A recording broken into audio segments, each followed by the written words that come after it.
Alright, so before I get started with the actual tier list, since I'm hoping to put this up on YouTube, I just wanted a little disclaimer for my YouTube people. I invite you, let me get this out, I invite you to join the Dominion Discord channel. It's a channel that I run.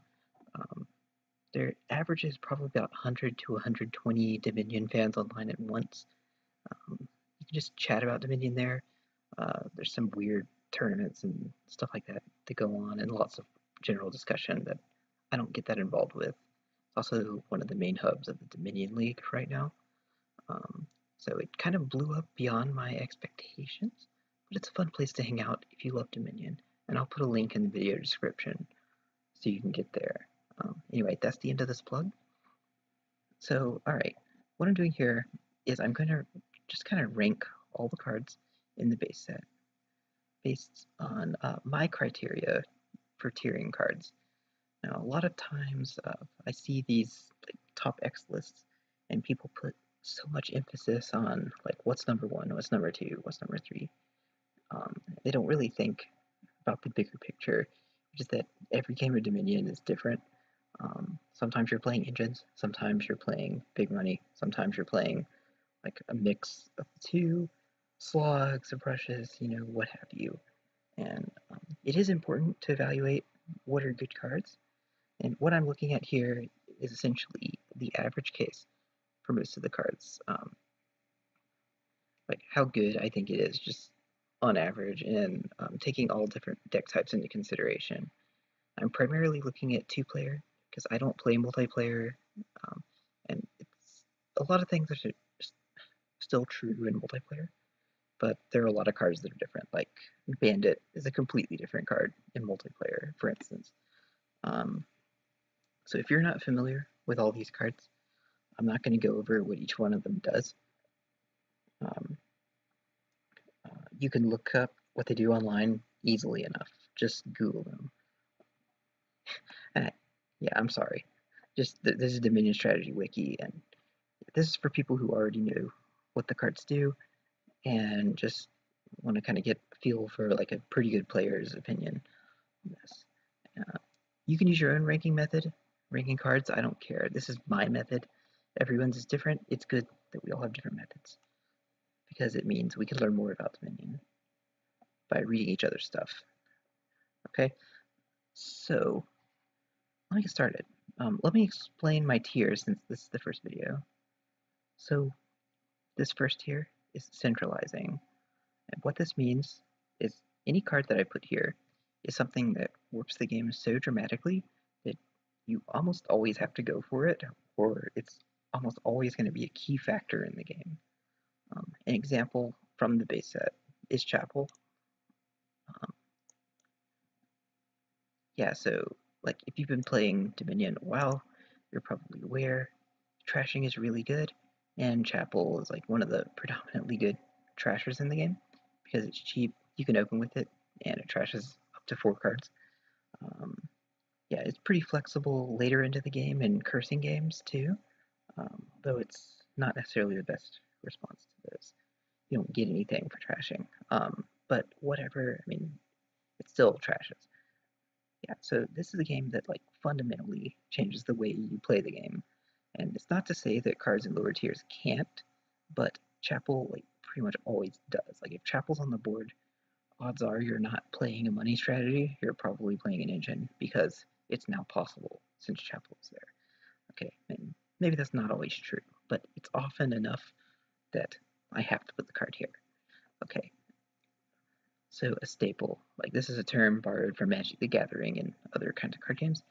This is a card you're going to get almost every time it's on the board, but the kingdom doesn't necessarily revolve around it. It's just something that's really, really good to have. And an example from the base set is Lab. Yeah, Laboratory non-terminal draw. I mean, it's really simple non-terminal draw, but it's really good, and you usually want to get as many of them as you can, both to deny your opponent and to give yourself an edge. Yeah, so like I guess the fundamental difference here is that Lab normally doesn't define the game in and of itself. You need to have cards to do things that you're drawing with the lab, right? Okay, so it's not like it gives you a bunch of buys and money and stuff like that. Okay, so it's not, yeah, it's not like a power card on its own, but it's a really important support card. Yeah, it's kind of, I guess you could say sometimes this is a little bit nitpicky of a difference, but yeah, like that's kind of the difference as I see it. Yeah, lab, really important card. You should almost always be trying to pile out, but not as important as something like Chapel. Okay, then I have this usually tier, and this is cards that you're almost always going to get, or okay, not almost always going to get, but usually there's a case for it in the kingdom. Like, it's just a fundamental building block. Example is Smithy. Usually there's a case to get Smithy in the kingdom you're in. It's not quite as much of a staple as Lab, since Lab fits most decks, non-terminal, fits most decks without much of a problem. Smithy, you're usually going to need support either from Village, Turn Room, what have you, or like it's just a weak board and you want to play money. Smithy's there, right?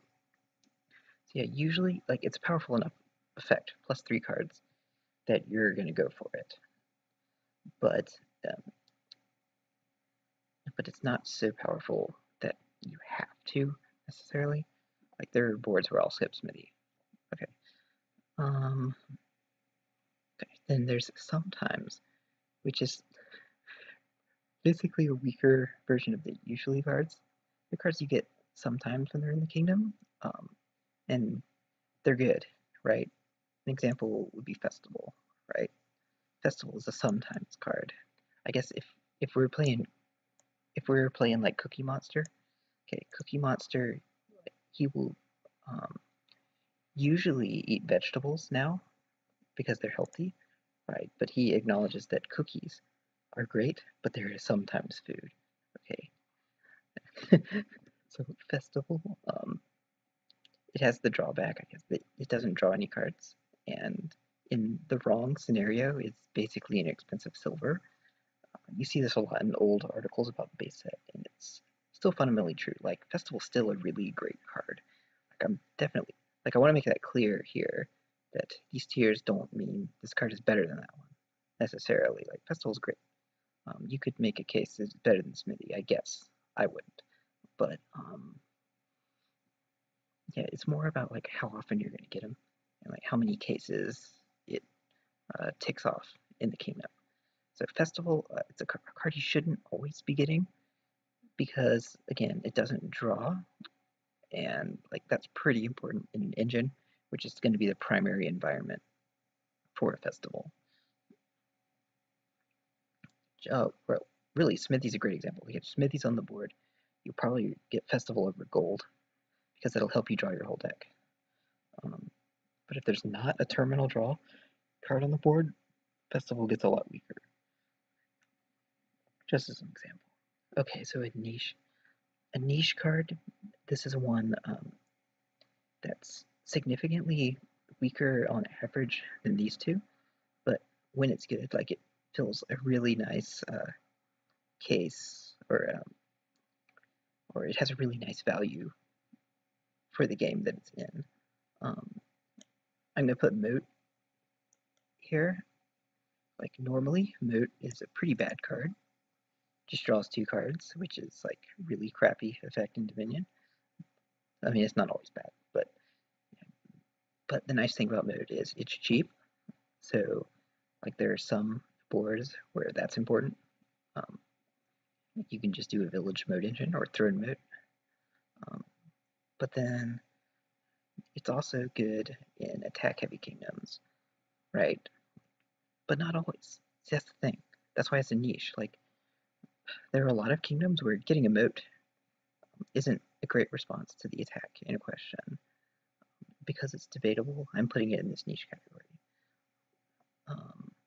Like some of you watching this might think mine fits the niche category, but I would argue that mine's advantages are so small that they don't quite fit into the niche category. And on that note, I'm putting mine in this final category, which is explain yourself, please. It's like niche, except I'm gonna say it's usually buying a mine is like a losing play unless you have a really good reason for it. Okay, so I'm not saying mine is a terrible card, but um, like if all you're doing is turning your coppers into silvers, you're probably not getting much mileage out of it. Okay, like there has to be a combo in the kingdom. You turn silvers into crowns, gold into platinum, whatever. Okay, or you can play the mine lots of times with throne room or something like that. You have to have a very good reason to go for mine. Like you don't just spam it like lab, right?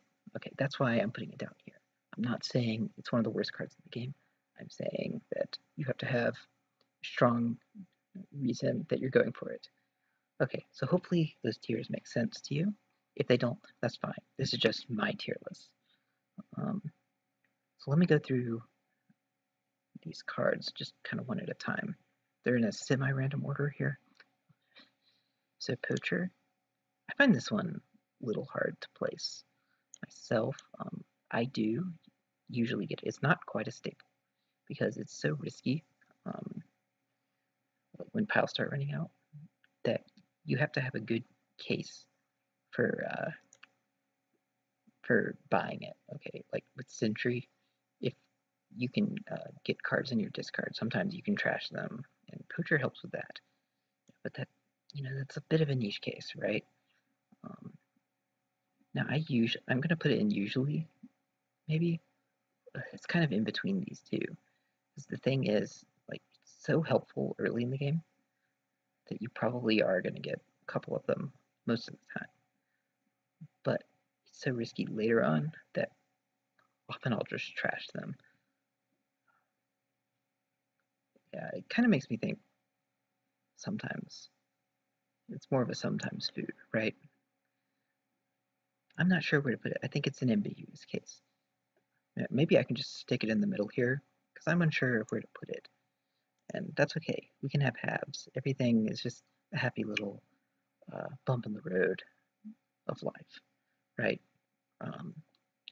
Yeah, like it's a card you are usually going to get, but should probably be thinking more like sometimes you get it. Yeah, sorry, it's just how I think. I know it's terrible. Yeah, so Poacher, it's like if you can get the best case for it, where piles don't empty and you're always using them as peddlers, then great, right? It would be more in here, but like you have to account for the fact that a pile might run, and that pile might in fact be Poacher. Okay, because Oasis is a pretty crappy card. Poacher becomes Oasis when a pile is out, and worse than Oasis is a really bad card. So yeah, like the cases for it are slim late game, to say the least. Alright, Bandit. Maybe this is controversial, but I'm gonna say sometimes. A lot of people just love this card. Gains you gold, attacks your opponent's economy.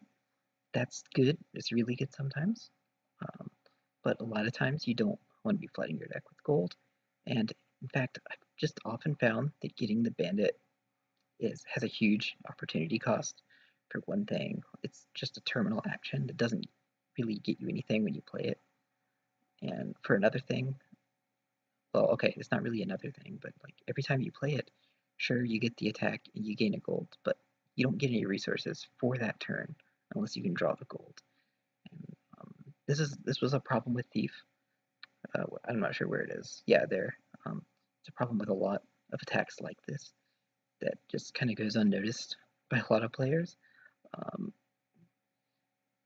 So, the bandit. The thing about bandit is it looks scary. Like it looks like it's an amazing card at first, but just experience has kind of showed me that I beat people who go for it a lot. I'm not saying always. Sometimes it's really great. Like sometimes that treasure economy is very important. And in those cases, getting a bandit early can help you a lot. But I think you should evaluate that decision a lot before you go for it. All right, market. Market, I would say, is not quite a staple. It really just goes in usually. The reason is, yes, it's a non-terminal buy, and sometimes you just need it. Like usually you need non-terminal buys, at least a couple of them when they're available. But the thing is, you don't always need a lot of them. Like often you don't have time to get a market stack because it costs 5 coins, and you could just do with 1 or 2 of them. And sometimes there are better plus buy options in the kingdom as well. So yeah, I mean, I don't feel like this is too controversial putting it here. It's a nice card to have, but it's not something like you're dying to have lots of usually, unless Peddler's on the board. Then Market's great. Yeah, okay, it's just kind of ho-hum, but yeah, usually you get 1 or 2. Not much else to say about it. So Sentry. I'm putting Sentry in the centralizing tier. I think, personally, like I know there's some people who kind of hate the card, and you know, I feel for them, but I think Sentry is just pretty sick. Like unlike Chapel and a lot of other trashers, it stays good after you trash things. Like the reordering and discarding effect is actually just really, really powerful, especially late in the game when you have green and stuff. But in cursing games, it's also really great, especially if you can like draw down to the end of your deck and guarantee that you hit the curses you gained last turn. That's so sick. Yeah, but it's also really good early game. You can get unlucky with, like, you can get terrible draws with Sentry, but you can get terrible draws with anything. So I think it's a bit unfair to pigeonhole Sentry for that. Like I almost always buy this card as soon as I'm able to get one. It's so good. It also combos with cards like Vassal that care about the top of the deck. I think I could see someone putting it in staple. Like it's a card you usually get but doesn't dominate the game, but just my experience has been that it's so important it does dominate the game. Separix is saying a lot of nonsense in the chat right now. It's pretty funny. Yeah, except not funny. Yeah. Oh, air horns. Shades falling on my face. Link to that yeah video. Alright, Vassal. Okay, so if you're in the Dominion Discord channel, you'll know that I'm often kind of evangelizing against this card. Well, people will tell me like it's really great. I've come around a little bit. I think it's a solid card, but um, again, like even though I think it's pretty good, like it's a nice economy card and it kind of helps you get through your decks if you have a lot of actions. I think it's still a sometimes card. I think you do have to evaluate, like if you're gonna have a mix of treasure and actions in your deck, a lot of times Vassal's not worth it.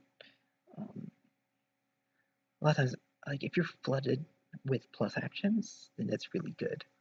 A lot of the time, like if you have a pretty high likelihood of hitting with it, you should probably go for it over silver. There are a lot of cases where you should get it over silver, but I think it's often enough that you just as soon have a silver that I don't feel too bad like putting it in this tier. It's not far off from usually not quite a staple card.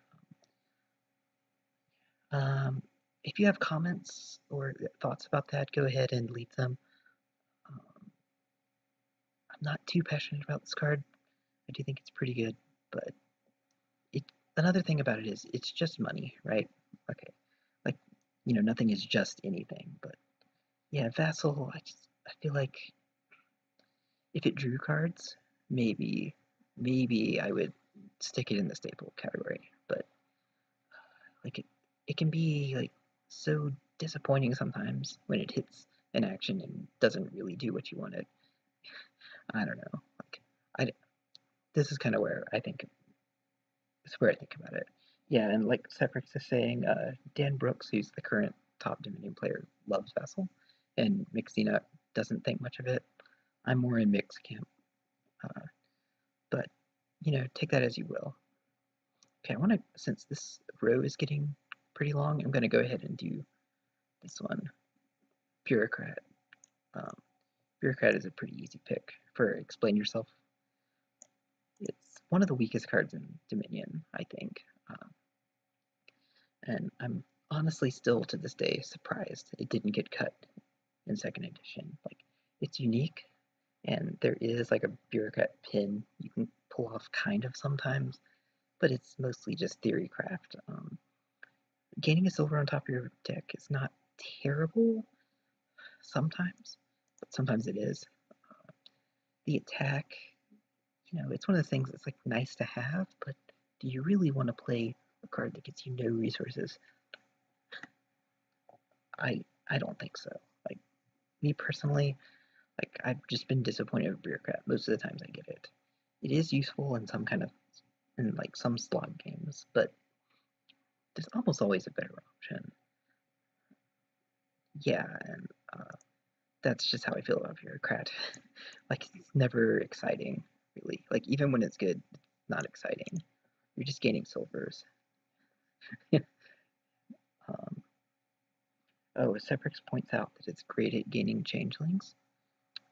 I've never done that combo, but he is correct. Like, if you have some weird combo, that's nice, but it's a niche thing. Like, and it still falls under this category of explain yourself. You, in that case, yes, you've explained yourself. You're using it with changeling. That's nice. If you can explain yourself, you can buy the cards here. Yeah. Okay. Right, Seller. Yeah, Seller is sometimes. It's not quite a niche card. It fits into lots of different kinds of decks pretty well. But you shouldn't always get it in. You shouldn't always get a lot of them. Like, I see people overbuy it a lot.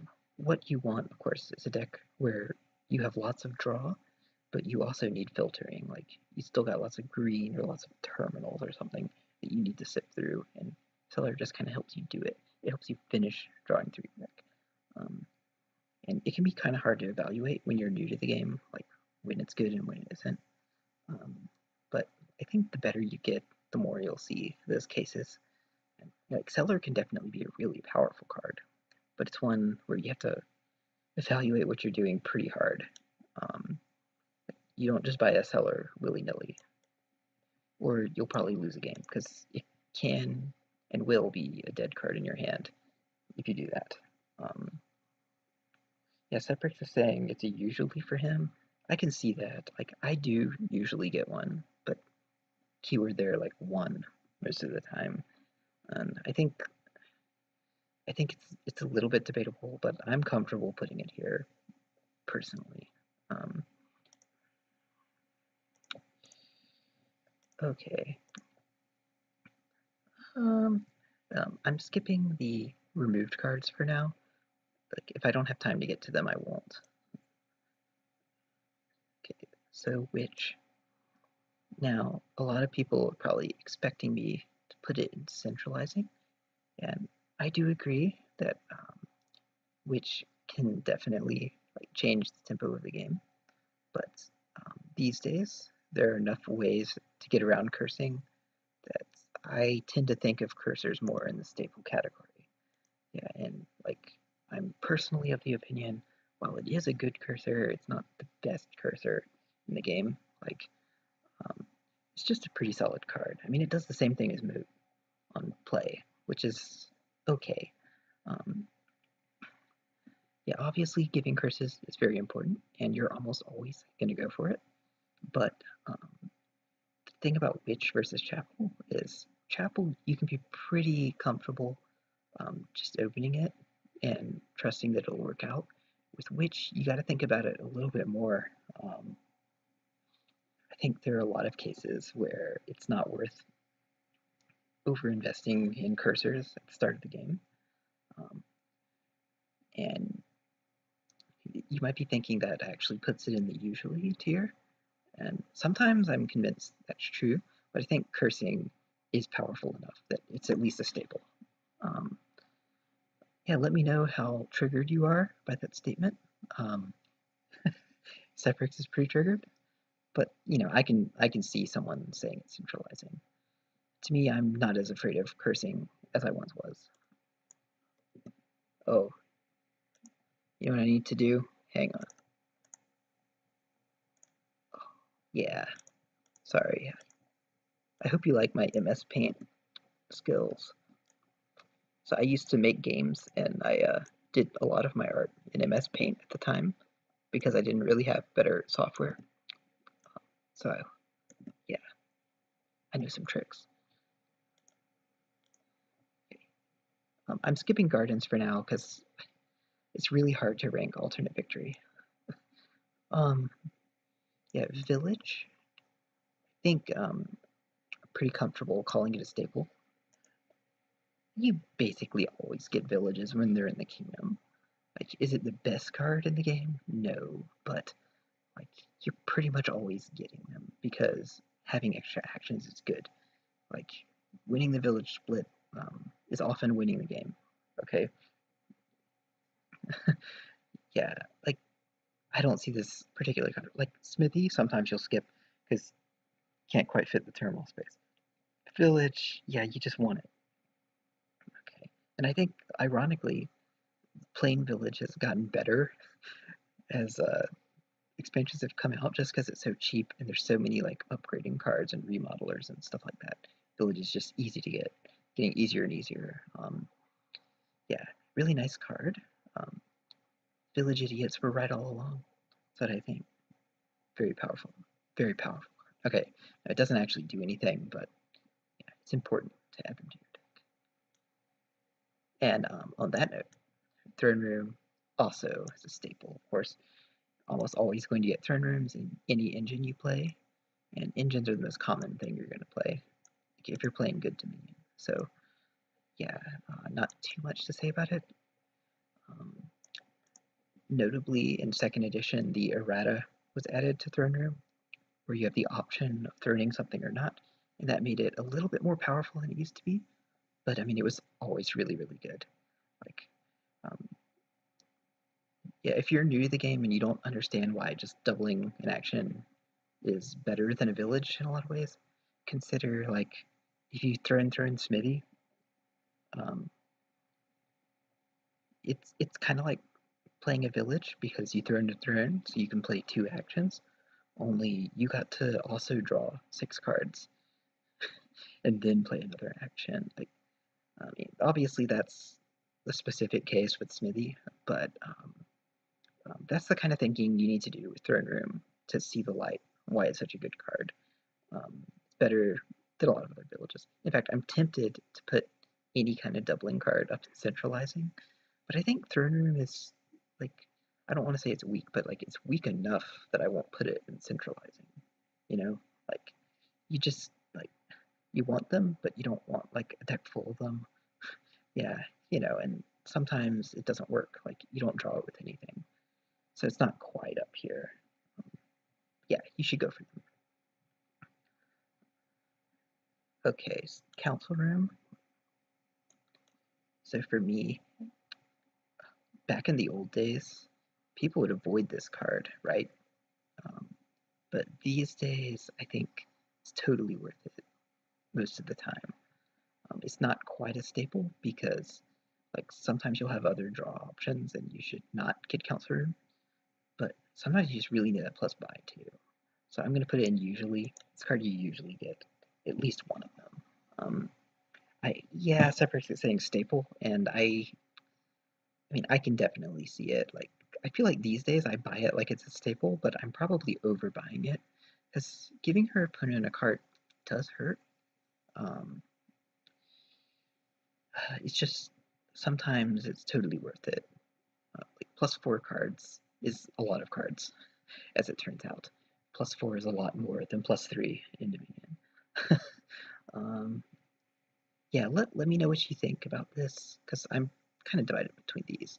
I think it's definitely not lower.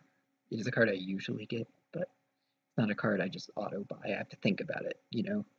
Um, yeah, like sometimes you just have to go for it. I'm gonna skip workshop for now. Militia. Um, I'm pretty comfortable calling it a staple. And maybe I'm overrating it, but almost always get Militia. Like, unless there's another hand-size attack in the kingdom, Militia is just solid. You know, you can get it early and it helps your economy, and the more you attack with it, the more damage it's doing. So, like, I usually open with it when it's there. I say usually. I don't know if that's actually true. I wish we had stats that were easy to get so I could tell. But and usually I'm pretty convinced that you have to get it. Yeah, but unlike a lot of staples, you're not going to buy a million of them. You just want one Militia most of the time. It hurts. It hurts a lot. Even if all they discard is a copper, you know, like that still hurts, especially if it's happening repeatedly throughout the game. Yeah, Militia's pretty busted. Okay, workshop. I'm just gonna go.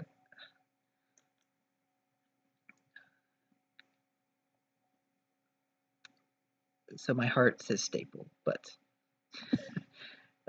my mind says it's more like a usually. Workshop is really, really good. Um, it doesn't seem good, especially like if all you've played is the base set and like the only strategy that comes up a lot is gaining like gardens or throne rooms, villages, and all that. But the more cards that get added to the game, the better Workshop's gotten. There's just so many cards at the $4 range that you need lots of, and Workshop helps you do it. And it also allows you to gain in play. It's really one of the first cards in the game that allowed you to gain in play as long as you have enough actions. And gain in play is just so good in Dominion. Someone needs to write an article on it. Maybe me. I don't know. But yeah, like just don't underestimate it. Like I see a lot of people skip over it when it's really powerful. Think of it this way. Okay, like I don't like doing these card equivalency things, but if you think of it as +4 coin, +1 buy, suddenly it looks a lot better, right? Yeah, because that's what it is a lot of the time, and you got to think about it that way. Sometimes, okay, but you shouldn't always get it. Sometimes there's not a good target. You got to think about it, and you don't want to get too many of them. Usually, well, sometimes you, because it can help you pal the game out. But yeah, there are better low-cost gainers now, but Workshop is still really solid.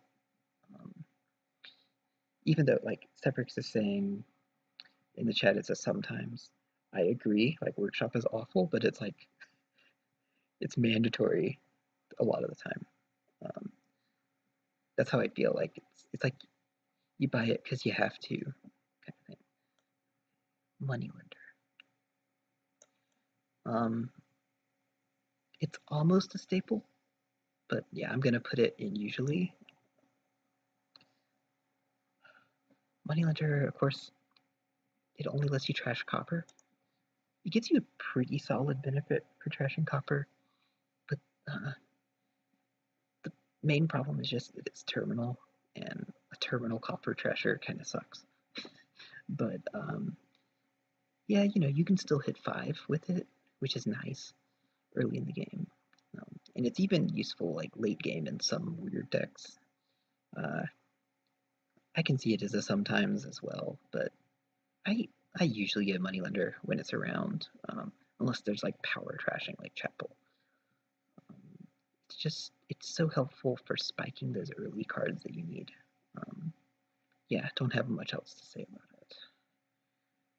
Okay, let's move some of these around a little bit. I'm sorry if my voice is like really ASMR right now or something. I have to be like semi-quiet because my son is sleeping. And I don't want to wake him up on accident by giggling or something. Yeah. Okay, remodel. So if you're good at Dominion, remodel should be a staple. See a ton of posts on Reddit these days about how remodel sucks or something, or they don't get it. Yeah, remodel's ridiculously good. Okay, like there are better cards than remodel now, definitely, that do the same thing. Okay, but remodel's still like a card you should be incorporating into a lot of your decks. Okay, Obviously, turning a gold to a province is good, but so is milling a province into a province. So is turning a silver into a 5-cost card. But more importantly, so is ending the game. Yeah, and remodel, just like in general, gives you lots of in-game control. Like, it's okay early on turning an estate into 4-cost card.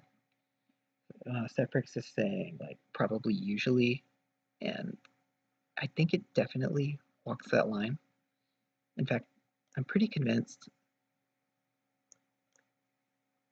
we can just stick it, like, here. Because it's often, like, just something you have to get, but there are definitely cases where there's just no good target. So I can see the debate. I'm a little undecided. I just feel like whenever I see my opponent ignore it, I'm usually happy. Like, I usually am pretty convinced they don't know what they're doing, unless there's something convincing in the kingdom. But yeah, like, it's great trash for benefit.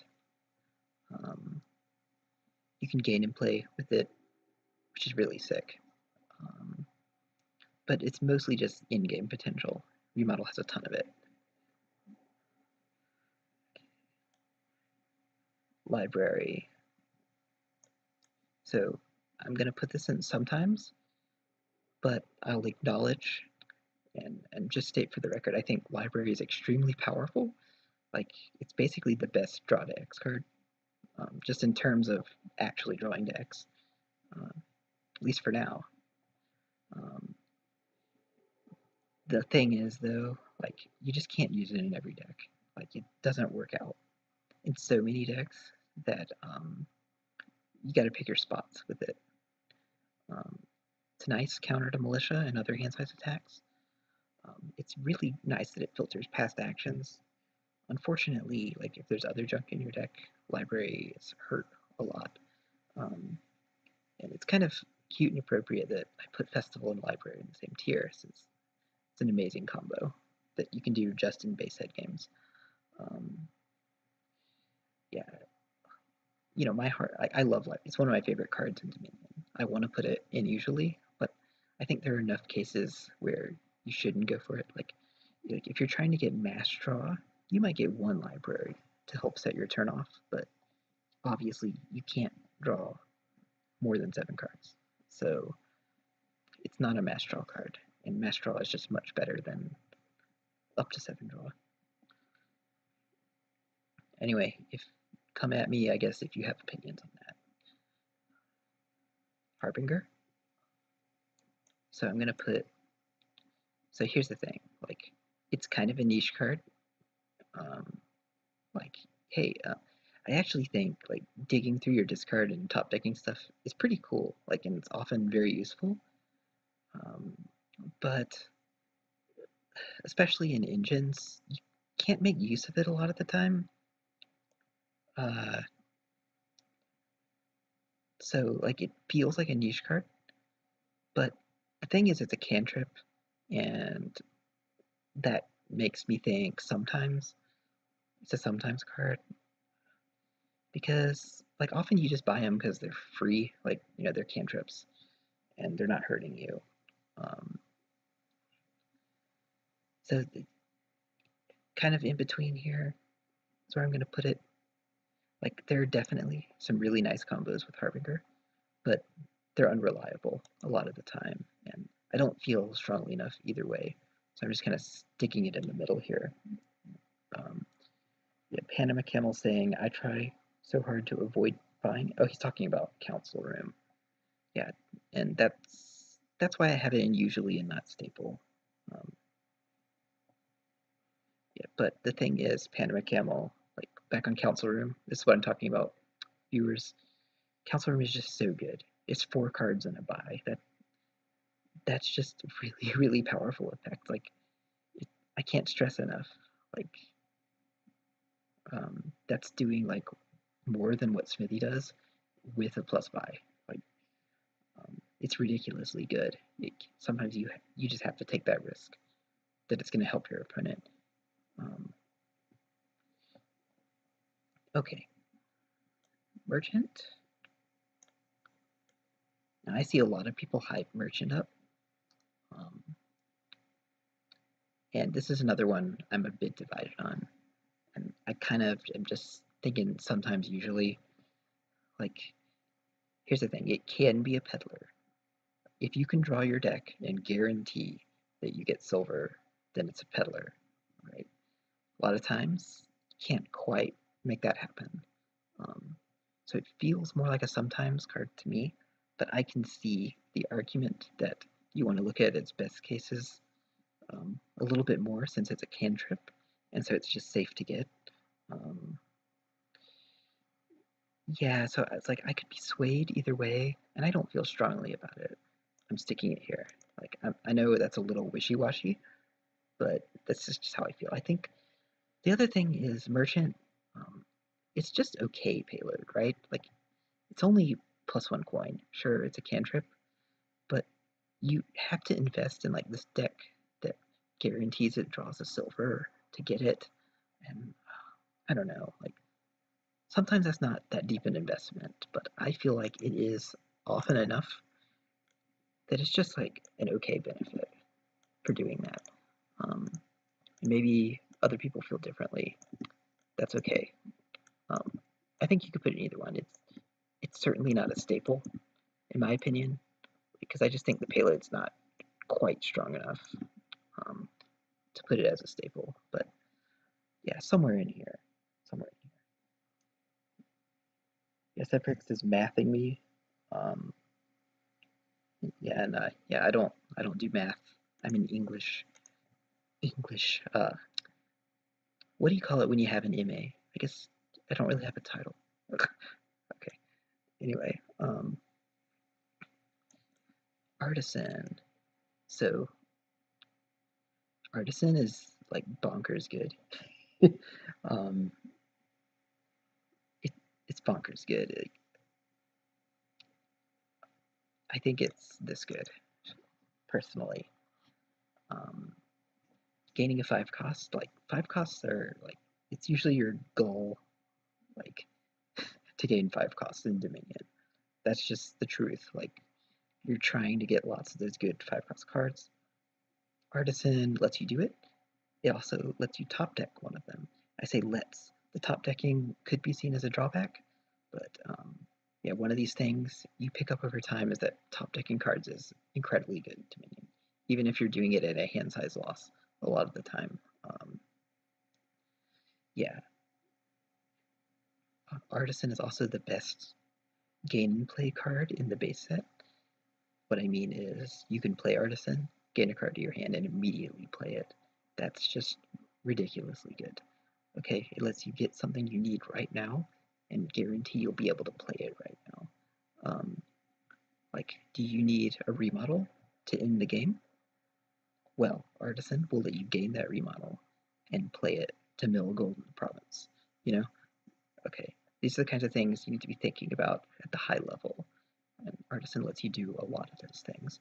And even if you don't understand the game at that higher level, okay, it's a duchy gainer, right? Like you can gain like 3 duchies with it, and you know that's 9 points lifetime for this card. But also, like, look at all these great 5 cost cards in Dominion.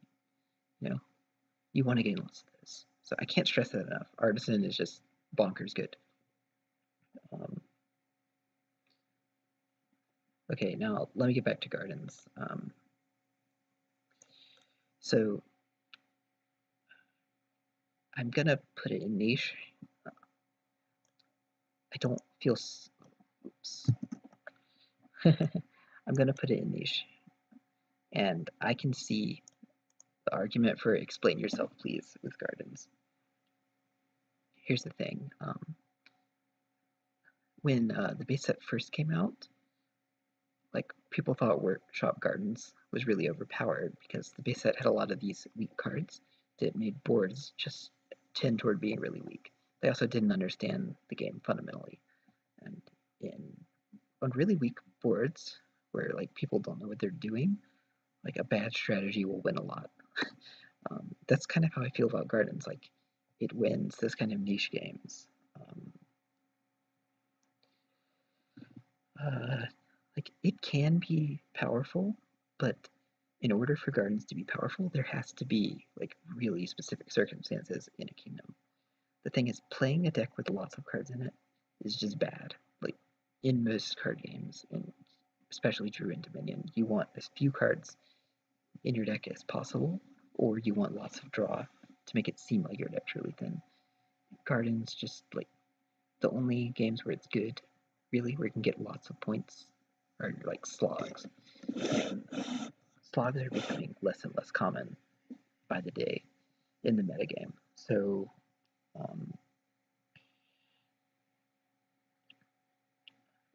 and let me read some comments here.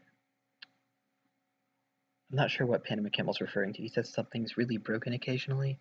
Not sure what he means. Seprix says I need a commentator to give hot takes. Well, that's what I have chat for. And I graciously accept your hot takes.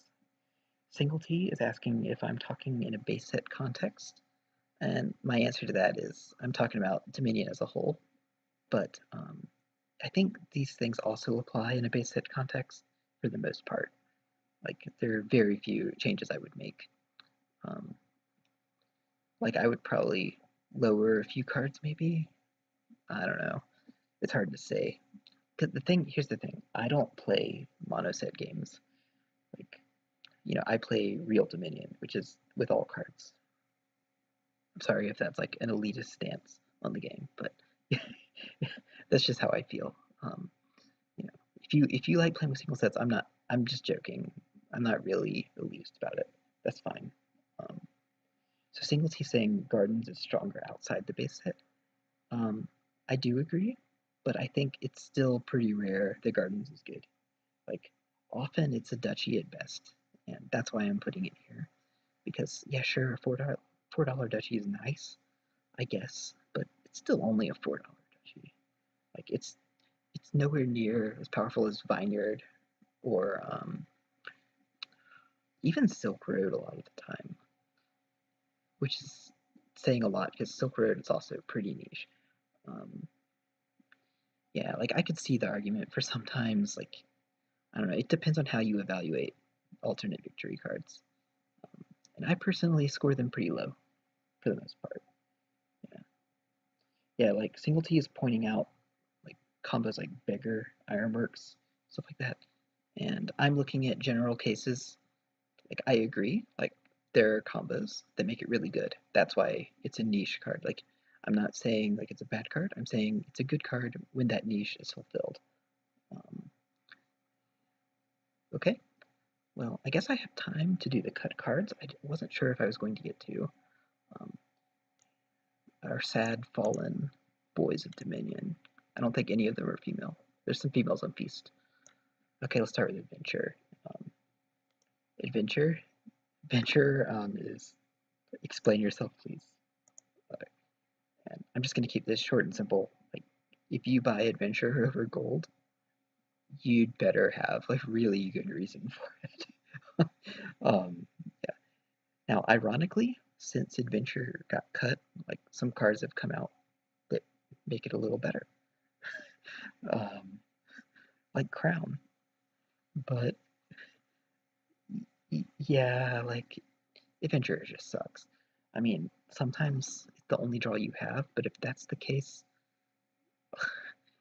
I don't know. That doesn't mean it's good. Like, I mean, hey, you explained yourself. Good job. Like, you're just never gonna buy this most of the time. It's a piece of crap. It can be nice in procession games, but again, that's a niche. Um, okay, Woodcutter. Woodcutter is like definitely, I think, a sometimes. Sometimes you just need that plus buy, and Woodcutter's there. Not much else to say about it. Yeah, I put it in the same tier as Festival. Come at me. Um, it's just okay. Like it, I would say on average, Woodcutter is worse than these cards right here, but you still buy it more often than them. because you need it, which is ironic. Okay, spy. Spy I also put, and sometimes. Sometimes it's better than silver. Um, really, spy effects are pretty good. Like, this card was not removed because it was bad, it was removed because it made games annoying and long. Um, yeah, and I wholeheartedly approve of removing it, but I don't think it was that bad. Like, sometimes you get it, and you can set up some neat combos with it. Separates is saying spy better than silver? Yeah, it is better sometimes. Not a lot. Okay, Chancellor. So I am a Chancellor truther, personally. I think it's pretty solid, but I'm not going to put it any higher than Explain Yourself, Please. Because, yeah, if you're going to use this effect, you better have a really good reason for it. And sometimes they're really good reasons, but they're usually just okay reasons at best. Yeah. Yeah, I mean, it is nice to discard your deck and get back to your good stuff, but I think, like, buying it over silver is just, it's a terminal. You don't want it. Um, yeah, like, it's alright, but explain yourself if you're gonna get it. Thief, um, definitely bottom 3 Dominion card. Uh, most of the time, actively helps your opponent. Not much to say about it. There's a good reason this was replaced with El Bandito. Yeah, this card is garbage. Like, it's one of the few Dominion cards I'll actually say is just bad. Like, there's almost no case for it. Like, you gotta get insanely lucky. Um, like, I recall one game I played with my wife, where the only treasure she had in her deck was like 2 platina, and I bought Thief and just magically hit them, and she was so mad. Yeah, she was so mad. She never let me play attack cards again after that. It's pretty funny. But that's like the most narrow use case. It's so bad. Beast. So, hot take here. I guess it's a cold take since the card is dead. I'm gonna be honest, I usually bought Feast back in the day when it was in the game. Um, Feast is alright. Like, it was removed from the game because it's boring, right? But you usually got 1 or 2 of them, right? Because it was it was an alternative to silver. They gave you a 5-cost card, and that was pretty sick. So, and it would be especially good now since the metagame has shifted to include as few silvers as possible. Um, yeah, I usually got like 1 feast in most games, and it had like its interesting combos too. I'm not saying you would buy a lot of them; you would just usually get 1. Um, but since it's a cut card, I don't feel strongly about it. If you want to say it's terrible, you can, but I usually bought it, and so out of honor, I'll put it here. Okay, so that's the end of my tier list for the base set. Just a quick summary. These 3 cards, I think, are the best cards in the base set, at least the most centralizing. So if you're newer to the game and you don't quite understand these cards, I suggest you practice them, perhaps read some articles about them and learn about them, because if you play these well, you will win games. Absolutely. Um, these are cards you should be buying almost every game you play. Lab, Witch, Village, Throne Room, Militia. Okay? All of these cards, and usually and sometimes, are cards you should not throw out the idea of using in every game. Like, you should probably be thinking along the lines of building your engine with them or something. Okay? That's what this means in a nutshell. Okay, and then the cards down here are cards you can usually ignore unless you got a good reason for it. Yeah. So if you got questions, feel free to leave comments. But also feel free to visit us in the Discord channel, or the Discord server, sorry. I'll put a link in the video description. Thank you for watching, if you actually sat through this. And yeah, if you want to see more, if I have time, I can move on and do the next set. If this is the thing people want to see, if people don't want to see it, you can tell me and I won't do it again. But you never know when I'll have time or not. All right, hit me up with questions. See you later.